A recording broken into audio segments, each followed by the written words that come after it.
can you raise venture capital without having gone to Harvard, without living in New York or San Francisco, and without having a really rich husband? The answer is yes. Will it be the hardest thing you've ever done in your entire life?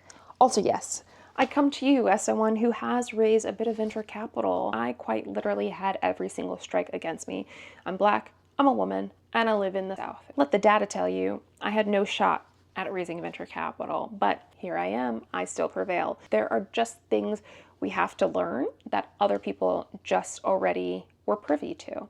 So I'm going to talk about the 3 things that I had to build because I didn't already have them by way of going to Harvard, having the network. What you need in order to have a shot, a chance, because again, nothing is guaranteed at raising venture capital, is proximity, proof, and signal. And I'll talk about the various ways that you can start to build these things as someone who is an outsider. Step 1, proximity.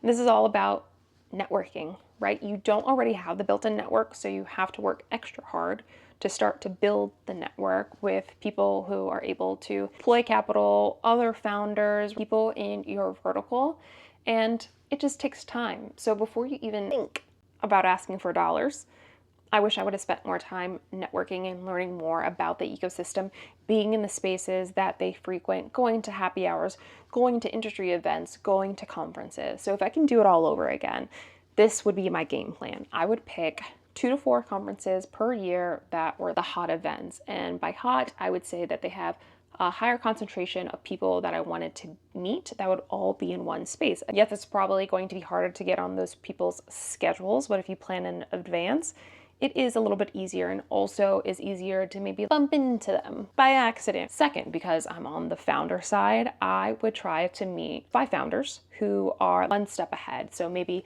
those who have just raised a pre-seed round, who are building in the vertical that I want to build in, I would start to build those relationships with them to understand what the process was like for them, see if I can be helpful to them. I want to make sure that this is all authentic and genuine.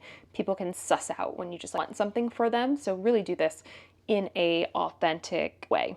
And then the third thing is, I hope this goes without saying, but show up consistently. You can't be in and out. You want to make it really hard for people to forget you because you're showing up, you're constantly engaging, you're adding value to the ecosystem. The second thing that I would focus on is building public proof of competence. The VCs are trying to pattern match, and in their brains, you are only competent if you went to Harvard or if you live in San Francisco and are an engineer. Lucky for us, we live in the age of social media where we can start to build that proof of competence by posting online, posting in our area of expertise to be the subject matter expert. People can start engaging with your content, you'll show up on people's feeds, and that's one way to get your name out there, to stay top of mind. Because VCs love Twitter, and they're all on LinkedIn. So start posting on those channels to increase your visibility. I know it sounds silly, but it really does pay dividends. I actually just had a VC reach out to me because just a comment. I posted on someone else's post, and it doesn't have to be high effort. The third thing that you want to do is create some buzz around you. VCs love a chase. So you want to start creating buzz around you before you even ask for a check. You want kind of people chasing you, and you don't want to chase them. They're kind of like your toxic ex. When you start to ignore them and pull away, they're just like hounding after you, but once you start giving them attention, they pull away.